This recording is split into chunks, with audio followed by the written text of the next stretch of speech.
Hello and welcome back to my YouTube channel, Step to Self-Help, using self-help resources for managing mild to moderate mental health difficulties. And this is managing anxiety, section number 4 of problem solving. Now in session number 1, we covered basics and introduction, understanding symptoms of anxiety, understanding the impact of anxiety on us. Session number 2, we talked about worry management as an intervention. How do we create a worry journal? 10 days of worry journaling, understanding the reasons that why do we keep on worrying even if it's detrimental. Session number 3 was managing hypothetical worries using worry time. And this is session number 4, where we are going to deal with practical problems using problem solving. Okay. Today's agenda is to understand what problem solving is. We will understand how do we create possible solutions, how do we do pros and cons of each of those solutions, sharing some examples, and adopting best solutions. We will also talk about setting smart goals and the importance of resting and recharging when we are trying to problem solve. So there are 5 steps in problem solving. The first step is when you convert your worry into a practical problem. So I hope you have been able to identify and differentiate between your hypothetical worries and practical difficulties. Now we will convert your practical worry into a practical problem. Second thing is brainstorming some solutions. Possibly 3 solutions to start with. Then we consider advantages and disadvantages of each of these solutions. Then the step 4 is choosing a solution which has most advantages. And then the last one is setting an action plan and then acting on that. So this is just a very simple template that you can state your problem clearly in the top header and create a list of 3 possible solutions. Now you can print this slide if you want to, or you can create this in your journal if you have one. Or you can just create a Microsoft Word document if you like to use technology more. I'm one of those people who still like pen and paper because I really enjoy that hand and mind connection. And it really is different to typing in a computer, but whatever works for you. Now the example problem solving for myself, how am I going to pay my next bill, or how am I going to consolidate my debt?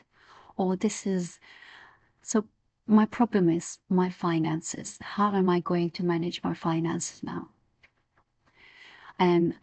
So I have thought about 3 solutions in this case. One is I can draw a new credit card with balance transfer option. Second solution I've thought about is borrowing some money from my friends and family. And third possible solution is, sorry, there should be number 3, not number 2. The third possible solution is I can go to Citizens Advice for some support. I have done pros and cons of each approach, and I'm actually going to go through this so that you can do your own pros and cons. Will show with me. Now, first solution that I can draw a new credit card with balance transfer. The advantages of this solution is that this can consolidate multiple debts into one payment. Introductory 0% or low interest period can reduce interest costs. It helps pay off debt faster if used wisely. Simplifies finances which is one monthly payment instead of many. It can improve credit score if managed well. And then there is an opportunity to plan debt management, debt repayment more clearly.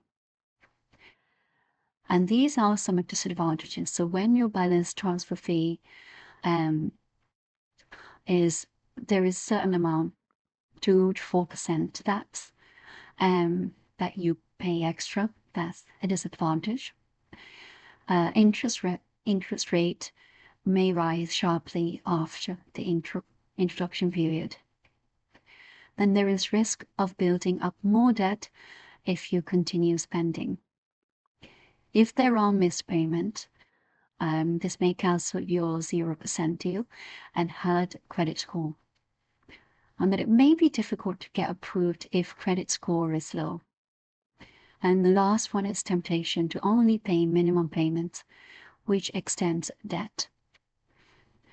So I hope you now can create your solutions, some pros and some cons using this simple technique. Okay. Now this is my second solution, and I had done exactly the same as I did, so I'm not going to lengthen this video by going through each pro and each con. You can just have a look at this. So if this is your problem, and if this is a solution you can use, then yes, you may use the same analysis, but yeah, you can probably do your own solution pros and cons after you have seen this video.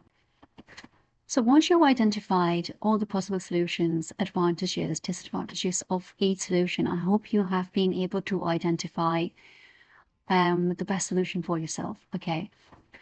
So we're going to convert that solution into a SMART goal, so you know what you're doing completely. So you don't want to wait, you don't want to make it vague, you don't want to leave like loose ends on it. You have to be very specific. The goal has to be measurable, it has to be achievable, it has to be realistic or relevant to this situation, and it has to be time-bound. So let's see in the next slide how I have converted my solution into a SMART goal, and I hope you can do the same with yours.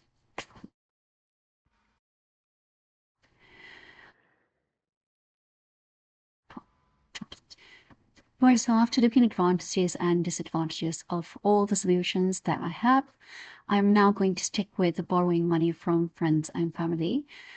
And now I want to make this goal very specific, measurable, achievable, realistic, and time-bound, which is a SMART goal. So the specific aspect is I would ask my aunt for £3,000 to cover my debts.